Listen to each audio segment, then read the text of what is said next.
Hello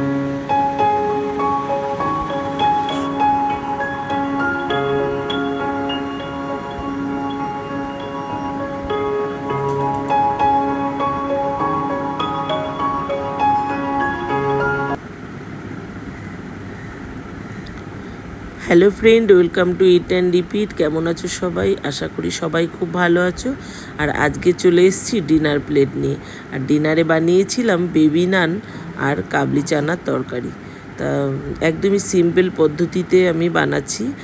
তা পুরো রেসিপিটা ফলো করো, তোমাদের ভালো লাগবে আশা করি। যখন তখন কিন্তু এইভাবে বানিয়ে নিতে পারো।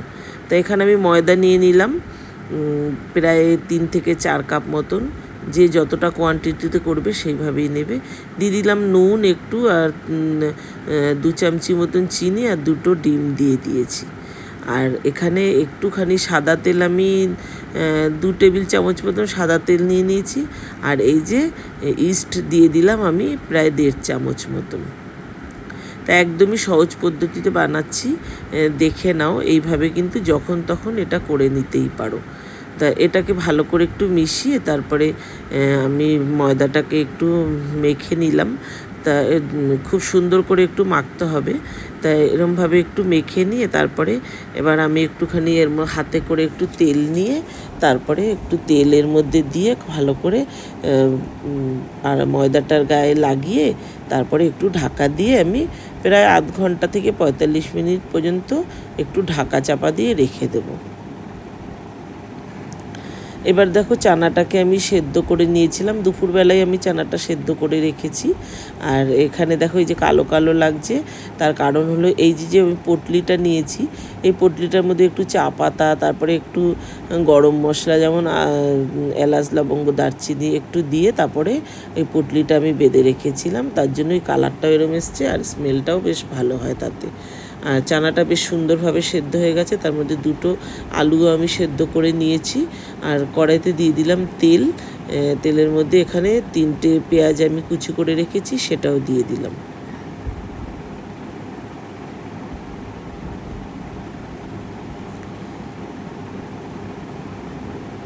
পেঁয়াজটা একটু ভাজা ভাজা হয়ে যাওয়ার পরে এখানে আমি আদা রসুন বাটা দিয়ে দিলাম। প্রায় 2 চামচি মতন আদা রসুন বাটা দিলাম।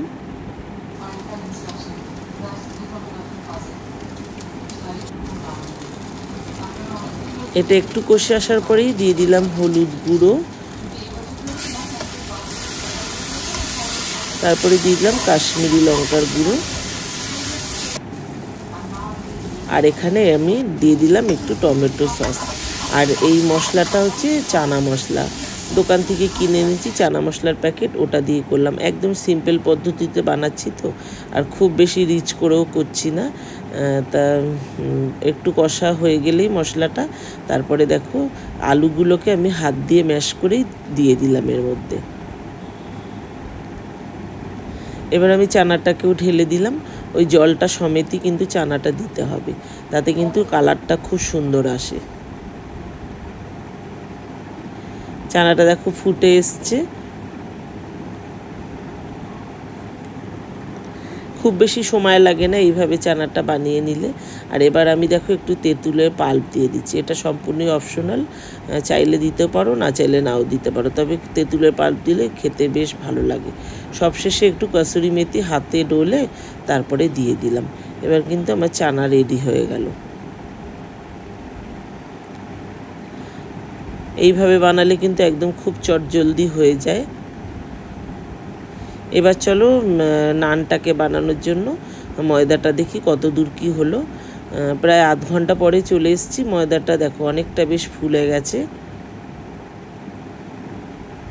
এর মধ্যে আরও অনেক কিছু দেওয়া যায়, গুঁড়ো দুধ দিতে পারো, অনেক কিছু দেওয়া যায়। তা আমার কাছে যতটুকু উপকরণ আছে ততটুকু দিয়েই আমি তোমাদের সবসময় করে দেখানোর চেষ্টা করি। তাই আমার কাছে দুধটা ছিল না বলে আমি দুধটা দিই, তবে দুধটা দিলেও বেশ ভালো লাগে। তা এটাকে খুব ভালো করে মেখে এইভাবে আমি একটা একটা করে লেচি কেটে বা করে নেব। দেখো সবকটা লেচি আমার হয়ে গেল। এবার আমি একটা কিচেন টাওয়াল দিয়ে লেচিগুলোকে একটু ঢেকে রাখবো, দেখবে তাতে বেশ ফুলে ওঠে। একটা প্লেটের মধ্যে আমি কতটা ধনেপাতা কুচি নিয়ে নিয়েছি আর কালো জিরে নিয়ে নিয়েছি। আর বাটিতে করে নিয়ে নিলাম একটু জল, জলের মধ্যে একটা ছোট্ট ন্যাকড়া চুবিয়ে নিলাম। আর এদিকে আমি নানটা বেলা শুরু করে দিয়েছি, যেহেতু বেবি নান একদম ছোট ছোট করে যেমন বেবি নান হয় তা এর একটুখানি বেলে নিলাম, তারপরে একটু কালো জিরে দিয়ে দিলাম, তারপরে ধনে পাতাটা দিয়ে তারপরে আরও একবার বেলে নিলাম।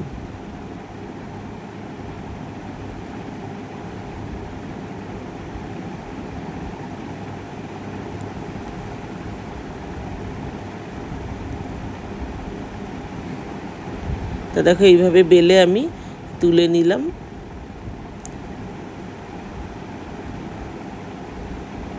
এবার চলো আরও একটা বেলে দেখাই, একটু ভিডিওটা ফাস্ট করে দিয়েছি। তা একবারে এরকম কালো জিরে ধনে পাতা দিয়ে তারপরেও বেলে নিতে পারো। আর এখানে একটা লোহার তাওয়া বসিয়ে দিয়েছি। আর দেখো এইভাবে নানটাকে হাতে উল্টিয়ে নিয়ে তারপরে ওই ভেজা ন্যাকড়াটা দিয়ে পেছনটা একটু জল এরকমভাবে দিয়ে তারপরে এই হাতেই এইভাবে তাওয়ার মধ্যে দিয়ে দিলেই একদম লেগে যাবে। তা আমি একবারে 3টে করে দেবো। তা এইভাবে করলে কিন্তু খুবই সহজ পদ্ধতিতে হয়। তা দেখো আমি একদম সহজ করেই তোমাদের দেখাচ্ছি। দেখো কি সুন্দর তাড়াতাড়ি করে হয়ে যাবে। এইভাবে 3টে করেই বানিয়ে নিতে পারো একবারে। আর যদি হাতলালা চাটু হয় তাহলে কিন্তু একটু উল্টিয়ে দিয়ে ডাইরেক্ট আগুনেও একটু ছেঁকতে পারো। তা আমি ওরমভাবে করলাম না, আমি এইভাবেই সহজ পদ্ধতিতে তোমাদের দেখালাম। তা একটু ঢাকা দিয়ে দেখো 10 মিনিটও না, 5 থেকে 7 মিনিট পর্যন্ত একটু ঢাকা দিয়ে রেখেছি। আর গ্যাসটা কিন্তু একদম কম আঁচেই রাখতে হবে। আর দেখো কতটা সুন্দর, কি সুন্দর ফুলে উঠেছে, দেখো লাগছে না একদম বিয়েবাড়িতে যেমন বেবি নান খাও সেরকমই। তার টেস্টও কিন্তু একদমই সেরকম হয়েছে। এইভাবে বাড়িতে কিন্তু বানিয়ে নিতে পারো। তা একটুখানি দেখো উল্টিয়ে নেব, জাস্ট একটুখানি কয়েক সেকেন্ডের জন্য একটুখানি ওই পাশটাও একটু ছেঁকে নেব। তা না ছেঁকলেও পারো, তা আমি একটু ছেঁকে নিলাম। তো এটা ছেঁকা হয়ে গেল। এবার দেখো একটু বাটার নিয়ে নিয়েছি, একটু ব্রাশ করে নেব বাটার ওপর থেকে। তো এখানে একটু গার্লিক বাটার ব্রাশ করলে কিন্তু বেশি ভালো হয়। তা আমার ঘরে আজকে গার্লিকটা নেই, গার্লিক আছে ওটা বাটা গার্লিকটা মোটেই ভালো লাগে না, একটু কুচানো গার্লিক দিলেই এটাতে বেশি ভালো লাগে। তা আমার কাছে গার্লিকটা আজকে নেই বলে আমি একদম এইভাবেই দেখাচ্ছি। তা যারা একদম নিরামিষ খাও তাদের জন্য এইভাবে খুব ভালো হয়, তবে গার্লিক দিলেও কিন্তু বেশ ভালো হয়। আরও কয়েকটা করে দেখাচ্ছি। দেখো এই একই পদ্ধতিতে একটু হাতে করে উল্টে নেবে, তারপরে ওপরে পেছনটা একটু জল দিয়ে তারপরে এই যে তাওয়ার মধ্যে দিয়ে দেবে। এইভাবেই সব কয়টা বেবি নান কিন্তু করে নেবে, খুব সহজেই কিন্তু খুব তাড়াতাড়ি কিন্তু ডিনার প্লেট তোমার তৈরি হয়ে যাবে।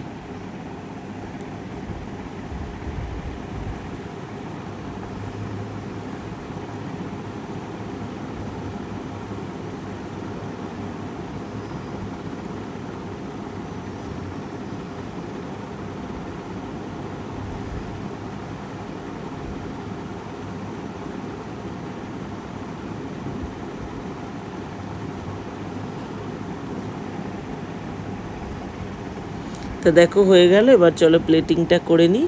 দিয়ে দিলাম বেবি নান, আর দেখতে কতটা সুন্দর লাগছে দেখো। আর একটু দিয়ে দেবো এবার পেঁয়াজ, একটু পেঁয়াজ কুচোনো আমি দিয়ে দিলাম।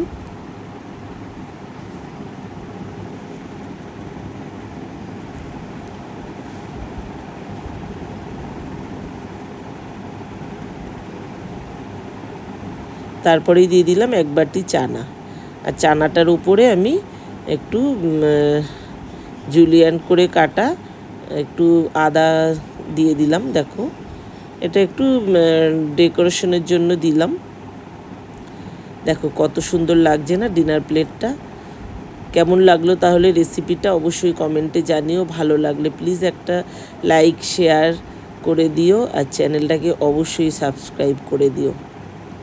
তা এইভাবেই ডিনার প্লেট খুব সহজেই সুন্দর সুন্দর ডিনার প্লেট বাড়িতে এইভাবে বানিয়ে নাও। একটা ভেঙে দেখাচ্ছি, দেখো কতটা সফট হয়েছে, ভীষণ সুন্দর হয়েছে। একবার বানিয়ে দেখো বন্ধুরা এইভাবে, দেখো কত সুন্দর হয়েছে। আর খেতেও একদম হুবহু একদম হুবহু অনুষ্ঠান বাড়ির বেবি নানের মতনই হয়েছে। একবার বানিয়ে দেখো রেসিপিটা, তারপরে আমাকে কমেন্টে জানিও। তাহলে চলো আজ আসি, সবাই ভালো থেকো, সুস্থ থেকো, সাবধানে থেকো। আবার আসবো নতুন রেসিপি নিয়ে। আজ আসি, টাটা।